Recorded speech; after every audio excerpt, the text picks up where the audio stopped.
नमस्कार साथियों, मैं सरस बिंद आप सभी का एक बार फिर से अपने इस चैनल सरस स्टडी क्लासेज में स्वागत करता हूं। तो आज के इस वीडियो में हम एक्टिव वॉइस और पैसिव वॉइस के बारे में जानेंगे। इसके पहले भी हमने इसका पार्ट 1 करा रखा है, जिसमें हमने एक्टिव वॉइस तथा पैसिव वॉइस के इंट्रोडक्शन के बारे में जाना है।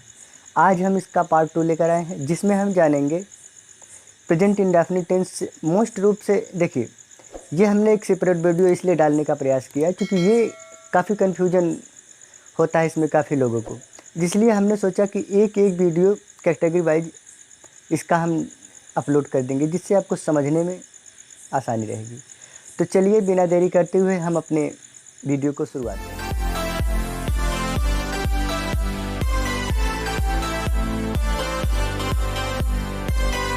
तो चलिए अब हम बारीकी से एक एक सेंटेंसेस को, एक एक एग्जाम्पल्स को अच्छे से समझेंगे। और आपसे एक निवेदन ये रहेगी कि वीडियो में अंत तक जुड़े रहिएगा, काफ़ी आनंद आने वाला है, जिससे आपको एक संपूर्ण नॉलेज, एक संपूर्ण ज्ञान मिलेगा। तो चलिए शुरुआत करते हैं। देखिए, प्रेजेंट इंडेफिनिट का सबसे हमने पॉजिटिव सेंटेंस लिया, जिससे हम क्या करें, एक एक सेंटेंस को अच्छे से समझा सकें। समझ रहे हैं? तो एक एक सेंटेंसेस को अच्छे से समझने के लिए पहले आपको एक एक टेंस को, एक एक एग्जाम्पल्स को अच्छे से समझना पड़ेगा। देखिए, एक्टिव वॉइस में हमारा क्या होता है, प्रेजेंट इंडेफिनिट टेंस में आप क्या जानते हैं, प्रेजेंट इंडेफिनिट सबसे पहले क्या होगा, सब्जेक्ट होगा, वर्ब होगा। पॉजिटिव सेंटेंस है तो वर्ब में एस या एस लगा रहेगा, और एक वचन है तो वर्ब में एस या एस लगा, और बहुवचन है तो नहीं लगेगा। ये बात आप मूलतः जानते हैं। तो क्या होता है, पॉजिटिव सेंटेंस में सब्जेक्ट होगा, वर्ब होगा, वर्ब की फर्स्ट फॉर्म में एस या एस लगेगा, और क्या होगा, ऑब्जेक्ट होगा। लेकिन जब उसका हम, ये एक्टिव वॉइस है, एक्टिव वॉइस आप पढ़ते हैं, हर एक टेंस ही क्या होता है, एक्टिव वॉइस होता है, ये आप जानते रहिएगा। तो क्या होता है, सब्जेक्ट होगा, वर्ब की फर्स्ट फॉर्म होगी, यस या यस होगा, ऑब्जेक्ट होगा। ये तो बातें हुई। ये क्या हो गया आपका एक्टिव वॉइस में हो। जब इसका हम पैसिव वॉइस बनाएंगे तो ये जो हमारा ऑब्जेक्ट है, ऑब्जेक्ट को सबसे पहले लिखेंगे, ठीक है। ऑब्जेक्ट के बाद जब हम इसके हेल्पिंग वर्ब के बारे में बात करेंगे, अभी मेन वर्ब की बात नहीं करें, हेल्पिंग वर्ब की बात करेंगे। तो वर्ब ये तो है, चूँकि वर्ब कौन सी है, तो ये मेन वर्ब के बारे में बात की तो नहीं जा रही है, क्योंकि ये क्या होगा, हेल्पिंग वर्ब के पहले बात की जाएगी, उसके बाद मेन वर्ब की बात की जाएगी। तो पहले हेल्पिंग वर्ब की जब बात करें तो वर्ब की फर्स्ट फॉर्म अगर है तो इज एम आर मिलेगा। अच्छा, ये कहाँ से मिलता है ये भी आपको समझाते हैं। यहाँ आइए, देखिए, ये आप समझाते हैं बी फॉर्म क्या होता है। बी फॉर्म, बी फॉर्म के माध्यम से अगर हम समझेंगे तो वर्ब की फर्स्ट फॉर्म अगर है तो हमें क्या मिलेगा, इज एम आर, ठीक है। अगर वर्ब की सेकेंड फॉर्म मिलेगी तो वाज या वर्ब का प्रयोग। अगर वर्ब की थर्ड फॉर्म है, आप जानते हैं, हैड मिलेगा। और वर्ब की फोर्थ फॉर्म है तो क्या, वर्ब की फोर्थ फॉर्म मतलब आईएनजी, वही। तो आप देखिए कि इतनी बातों को समझते रहिएगा कि जब सेंटेंस में वर्ब की फर्स्ट फॉर्म की बातें की जाएंगी, वर्ब की फर्स्ट फॉर्म अगर है तो हम वहाँ पे इज एम आर का प्रयोग पैसिव वॉइस में करेंगे, हेल्पिंग वर्ब के रूप में। अगर वर्ब की सेकेंड फॉर्म है तो वाज या वर्ब का प्रयोग करेंगे हेल्पिंग वर्ब के रूप में। वर्ब की थर्ड फॉर्म है तो हैड का प्रयोग, वर्ब की फोर्थ फॉर्म है तो आईएनजी का प्रयोग। इतनी बातें समझते रहिएगा। अब देखिए, इज एम आर का प्रयोग हुआ, उसके बाद जो हमारी मेन वर्ब रहेगी, मेन वर्ब की थर्ड फॉर्म लिखी रहेगी नहीं, हमें लिखना होगा, क्योंकि क्या होता है कि पैसिव वॉइस बनाते समय हर मेन वर्ब की थर्ड फॉर्म लगाई जाएगी। क्यों, अभी बताते हैं। देखिए, सब्जेक्ट मूलतः एक्टिव वॉइस में प्रधान होता है, अर्थात जब एक्टिव वॉइस की हम बात करेंगे तो एक्टिव वॉइस में क्या होता है कि बात को जो कहने वाला होता है, अर्थात सब्जेक्ट, ये प्रधान होता है। और एक्टिव वॉइस में बात को कहने वाले से कोई मतलब नहीं है, अर्थात हमें पैसिव वॉइस अगर बना रहे हैं तो हमें बात को कौन कह रहा है ये मायने नहीं रखता, बात क्या, काम क्या हो रहा है, अर्थात जो काम हो रहा है हमें उससे मतलब है ना, कि कौन कर रहा है, करने वाला कौन है, इससे कोई मतलब नहीं है। ये समझते रहिए, बहुत इंपॉर्टेंट टॉपिक है कि बात को करने वाला जो है, बात को कहने वाला, बात को समझाने वाला, जो बात में मुख्य रोल जिसका होता है वो एक्टिव वॉइस में होता है। पैसिव वॉइस में ऐसा बिल्कुल नहीं होता। पैसिव वॉइस में भाई कोई काम क्या हो रहा है, अर्थात जैसे मैं ये कहूँ कि इस रूम में पढ़ाया जाता है, अब पढ़ाने वाला कौन है ये मायने नहीं रखता, और पढ़ने वाला कौन है ये मायने नहीं रखता। तो पढ़ाया जाता है ये मायने रखता है कि इस रूम में क्या पढ़ाया जाता है, बस हो गया। समझ रहे हैं? अब कौन पढ़ा रहे, कौन पढ़ रहा है, इससे मतलब नहीं है। ये बातें समझ रहिएगा। तो ऐसा क्या होता है कि जब सब्जेक्ट क्या होता है, एक्टिव वॉइस में प्रधान होता है, परंतु ऑब्जेक्ट वो हमारा क्या होता है, पैसिव वॉइस में प्रधान होता है। तो क्या करेंगे, हम वर्ब की थर्ड फॉर्म का हमेशा प्रयोग करेंगे और बाई लगा के सब्जेक्ट। और देखिए कहीं कहीं आपको ये अब देखते हैं बाई का प्रयोग देखने को नहीं मिलता, क्योंकि बाई का प्रयोग क्या डूअर के रूप में माना जाता है, परंतु जब आप सब्जेक्ट के रूप में ले तो बाई को लिखना पड़ेगा। समझ रहे हैं? कुछ को देखते हैं कुछ लोगों को कि अगर सब्जेक्ट है तब भी नहीं लिखते, ऐसा रेयर केस में होना चाहिए, परंतु ऐसा नहीं करना चाहिए। बाई के साथ अगर सब्जेक्ट के रूप में आया है तो उसको बाई से डिनोट कर दीजिएगा, ज़रूरी नहीं है कि ना लिखें, गलत तो नहीं माना जाएगा परंतु थोड़ा सा अधूरा लगता है। तो आइए हम एक एक सेंटेंसेज के थ्रू समझते हैं। ये बात बी फॉर्म के रूप में आप जानते रहिएगा कि EJMR कहाँ से मिला। जब भी वर्ब की फर्स्ट फॉर्म रहेगी तो EJMR रहेगा, वर्ब की सेकंड फॉर्म रहेगी तो वाज या वर, थर्ड फॉर्म रहेगी तो हैड और फोर्थ फॉर्म रहेगी तो ING। वर्ब की फर्स्ट फॉर्म में ING, ठीक है, समझ लीजिए। जब ING आएगा तो बताएंगे, ऐसी बात नहीं है। अब देखिए एक एक एग्जाम्पल के थ्रू हम समझते हैं कि क्या हमारा होता है पॉजिटिव सेंटेंस। अब देखिए मान लीजिए सब्जेक्ट हमारा क्या है, सब्जेक्ट हम कोई ले लेते हैं, ही हो गया, ही, ठीक है। अब देखिए अब यहाँ पे हम क्या लिखते हैं, कोई सेंटेंस लिख, ही प्लेज गेम, ठीक है। ये क्या हुआ, सब्जेक्ट हो गया, ये क्या है, वर्ब हो गई, और ये क्या है, उसका ऑब्जेक्ट हो गया। अब देखिए अब हम कैसे करेंगे, सब्जेक्ट मिल गया, वर्ब मिल गया और ऑब्जेक्ट मिल गया, और वर्ब में यस यस देखो लगा है, तो हम क्या करेंगे, सबसे पहले ऑब्जेक्ट को लिखेंगे तो क्या हो जाएगा, ठीक। अब गेम को पहले हम लिखेंगे, गेम क्या हो गया, ऑब्जेक्ट हमारा हुआ। अब यहाँ से EJMR का प्रयोग करेंगे। EJMR का प्रयोग में कुछ कंडीशन होते हैं, अगर सिंगुलर नंबर है तो इज, अगर आई है तो एम, अगर प्लूरल नंबर है तो आर का प्रयोग। सिंगुलर का अर्थात एक वचन की करता है तो इज का प्रयोग, बहुवचन की करता है आर का प्रयोग, आई के साथ एम का प्रयोग, ये हुआ। अब देखिए गेम हमारा क्या है, एक वचन के रूप में आया है, तो गेम एक वचन के रूप में आया तो इज हो जाएगा, ठीक। अब देखिए वर्ब की थर्ड फॉर्म, अब यहाँ पे हमारी एक ही वर्ब आई है, हेल्पिंग वर्ब तो आई नहीं है, मेन वर्ब आई है, तो यहाँ पे प्ले का थर्ड फॉर्म क्या हो जाएगा, प्लेड, उसके बाद बाई। अब देखिए ही है, ही का जब ऑब्जेक्टिव केस हम बनाएंगे तो ही का हिम हो जाएगा। एक बात और आपको नोट करवा दूं, जब सब्जेक्टिव केस ऑब्जेक्टिव केस, देखिए यहाँ पे हम लिख दे रहे हैं जिससे आपको समझने में आसानी होगी।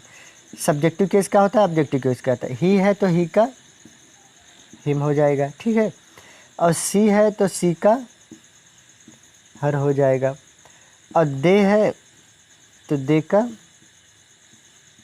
डेम हो जाएगा, वी है तो वी का अस हो जाएगा, और यू है तो यू का यू ही रहेगा, और इट है तो इट का इट ही रहेगा। ये बातें आप मुख्य रूप से ध्यान में रखिएगा। तो ही अगर सब्जेक्टिव के केस के रूप में आया है तो ही, जैसे यहाँ पे ही हमारा आया है ही, लेकिन ये हमारे सब्जेक्ट की जगह पर आया है, तो सब्जेक्ट की जगह पर आया तो ही का प्रयोग। अगर यही ही को हमें ऑब्जेक्ट की जगह पे लिखना है तो ही का हिम हो जाएगा, अर्थात ये सब्जेक्टिव केस है और इसका ऑब्जेक्टिव केस होगा। ऐसे ही अगर सी है तो सी का हर हो जाएगा, दे है तो दे का देम हो जाएगा, वी है तो वी का अस, यू है तो यू का यू ही रहेगा, इसमें कोई चेंजिंग नहीं। पॉजेसिव केस में यू का यू हो जाता है, परंतु ऑब्जेक्टिव केस में यू का यू ही रहता है। ये बातें आप ध्यानपूर्वक समझिएगा। चलिए ये बातें आप नोट करिएगा, नोट करते रहिएगा, नहीं तो क्या होता है कि आप एक बार पढ़ रहे हो उसके बाद भूल जाओगे। इसीलिए आपसे रिक्वेस्ट यही रहेगी कि एक बार चीज़ों को पढ़ लीजिए, उसके बाद उससे लिखने का भी प्रयास करिए, क्योंकि हम इस माध्यम से पढ़ाते हैं जिससे आपको एक एक चीज़ पॉइंट आउट करने का हम मौका मिल जाता है, तो हम करवा देते हैं।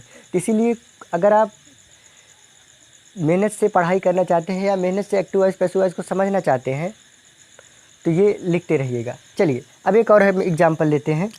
ये किसी का नाम हो गया, अंशिका रीड्स द बुक्स। अब देखिए यहाँ पे क्या है, हमने जो हमारा ऑब्जेक्ट है बुक्स वो बहुवचन के रूप में लिया। अब देखिए जब हमारा बहुवचन के रूप में ऑब्जेक्ट रहेगा तो अब द बुक्स को पहले लिखेंगे, चाहे बहुवचन है चाहे एक वचन, तब वो पहले लिखेंगे, तो समझिएगा द बुक्स हो गया। अब देखिए द बुक्स क्या है, हमारा बुक्स बहुवचन के रूप में है, तो बहुवचन है तो क्या लगेगा, आर का प्रयोग, क्योंकि एक वचन अगर रहता तो इज का प्रयोग रहता, और बहुवचन है तो आर का प्रयोग। द बुक्स आर, ठीक, इतना हो गया। उसके बाद वर्ब की थर्ड फॉर्म, वर्ब इसमें क्या है, रीड है, रीड का रीड ही रहेगा, इसमें कोई चेंजिंग नहीं। ठीक, रीड। उसके बाद हमारा क्या है, बाई। अब देखिए यहाँ पे अंशिका है तो इसका नाम चेंजिंग नहीं होगा, क्योंकि नाम में कोई चेंजिंग नहीं, इसके ऑब्जेक्टिव केस में वही रहेगा, उसमें कोई चेंजिंग नहीं होगा। ना कि इसका सी है तो ये लड़की है तो इसका हर हो जाएगा, नहीं, नाम में कोई चेंजिंग, बाई अंशिका कर दीजिए। ठीक है, ये बातें हुई। अब देखिए एक और एग्जांपल अगर हम लेते हैं,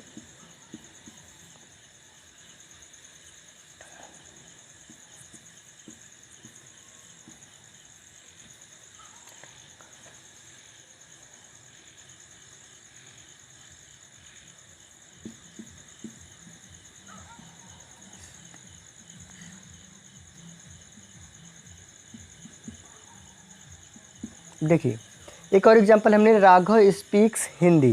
तो यहाँ पे ऑब्जेक्ट के रूप में क्या है, हिंदी। हिंदी इज स्पीक का स्पोकन हो जाएगा, स्पोकन बाय राघव। देखिए इन एग्जाम्पल्स के माध्यम से शायद आपको 70% जो कन्फ्यूजन है दूर हो गया होगा। अगर आपको नहीं भी दूर हुआ है तो अभी जब हम इसके नेगेटिव पार्ट को देखेंगे उससे और जो कन्फ्यूजन है आपकी दूर हो जाएंगी। तो वीडियो में जुड़े रहिएगा। तो चलिए अब हम देखते हैं इसके नेगेटिव सेंटेंसेज के बारे में।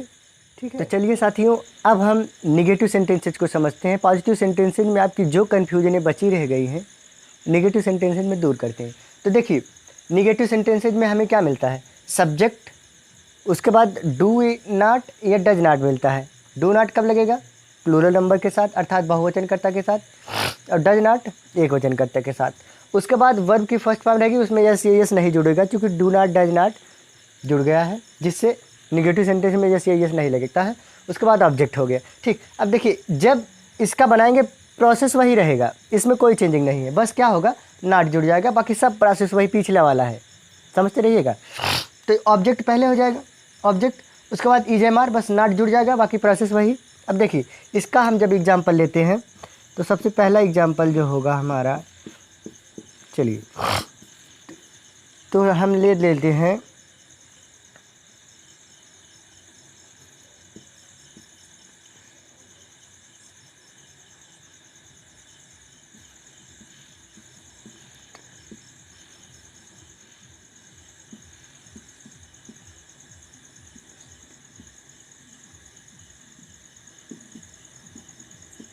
देखिए अब हमने एक एग्जांपल लिया, सी डज नॉट स्पीक इंग्लिश, जहाँ पे हमारा सी क्या है, सब्जेक्ट है, डज क्या है, हेल्पिंग वर्ब के रूप में आया है, और स्पीक क्या है, मेन वर्ब के रूप में है, इंग्लिश क्या है, ऑब्जेक्ट है।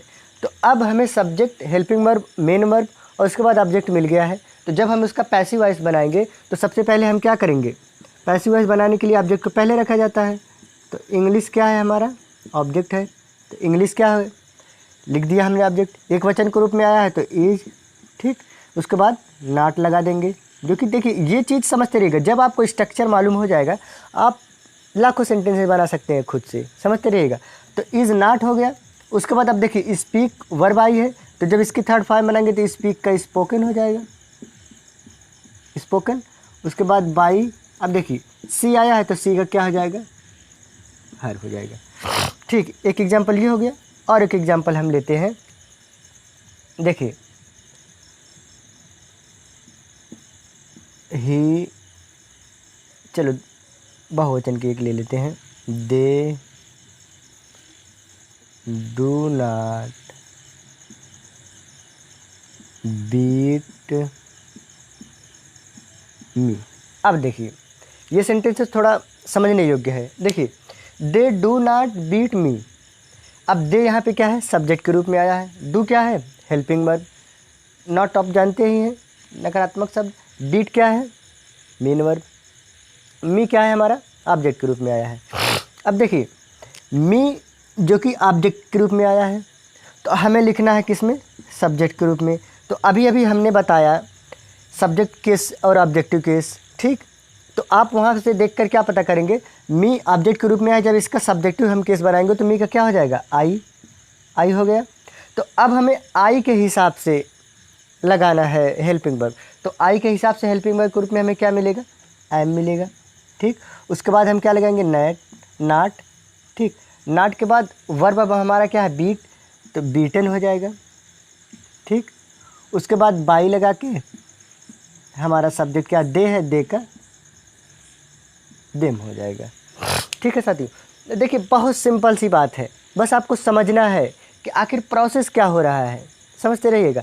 बस इसमें कुछ करना नहीं, बस आपको अगर कॉन्सेप्ट क्लियर रहेगा, अगर आपको स्ट्रक्चर ज्ञात रहेगा तो आप अपने मन से सेंटेंसेस को बना सकते हैं। एक सब्जेक्ट ले लो, एक वर्ब ले लो, तो अगर डू नॉट डज लगाना है तो वर्ब की फर्स्ट फॉर्म के साथ ऑब्जेक्ट लिख लो, या अगर उसमें डू नॉट डज नॉट नहीं लगाना है तो वर्ब की फर्स्ट फॉर्म में यस या यस लगा दो, हो गया, सेंटेंस बन गया। उसके बाद उसका ऑब्जेक्ट लिख के, उसके बाद उसका हेल्पिंग वर्ब, उसके बाद वर्ब की थर्ड फॉर्म, उसके बाद बाई लगा के सब्जेक्ट लिख दो, हो गया, सिंपल सी बात है। ज़्यादा कुछ करना नहीं है, बस आपको समझना है। अगर आप समझ गए तो लगा सकते हैं अपने मन से। तो चलिए इसके माध्यम से अब हम इसके इंटरोगेटिव सेंटेंसेस को देख लेते हैं। इंटरोगेटिव सेंटेंसेस जो काफ़ी इम्पोर्टेंट नज़रिए से होता है, ठीक, काफ़ी इंटरेस्टिंग भी है।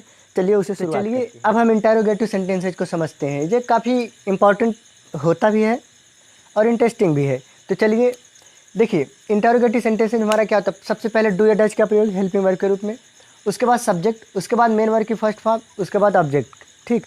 ये तो क्या हो गया हमारा एक्टिव वाइज की बातें। पैसिव वाइज जब इसका बनाएंगे तो ऑब्जेक्ट को पहले लिखेंगे, उसके पहले हम क्या करते हैं, जब इंटरोगेटिव सेंटेंसेज है तो हेल्पिंग वर्ब पहले लिखेंगे। तो हेल्पिंग वर्ब के रूप में इज एम आर, एक वचन है तो इज, आई के साथ आए, बहुवचन है तो आर।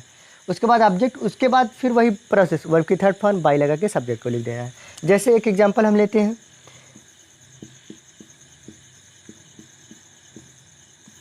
एग्जाम्पल कैसे लेंगे, देखिए आपको एग्जाम्पल लेने का भी तरीका बताते हैं। एग्जाम्पल में हम कैसे लेंगे, डू या डज लीजिए।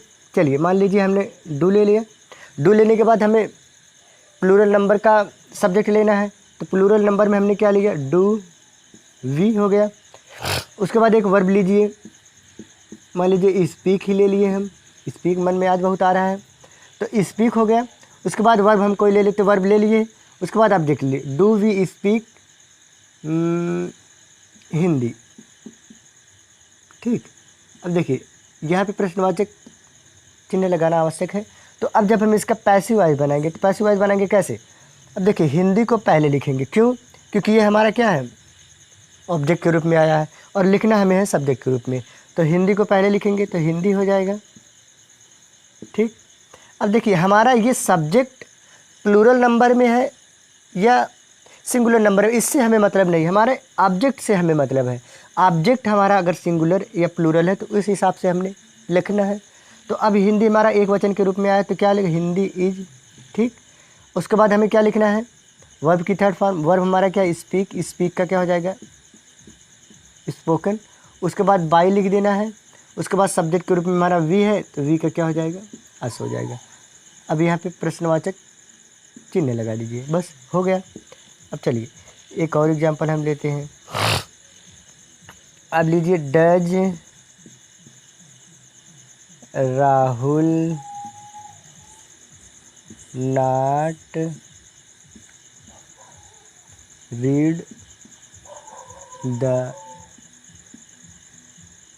Read the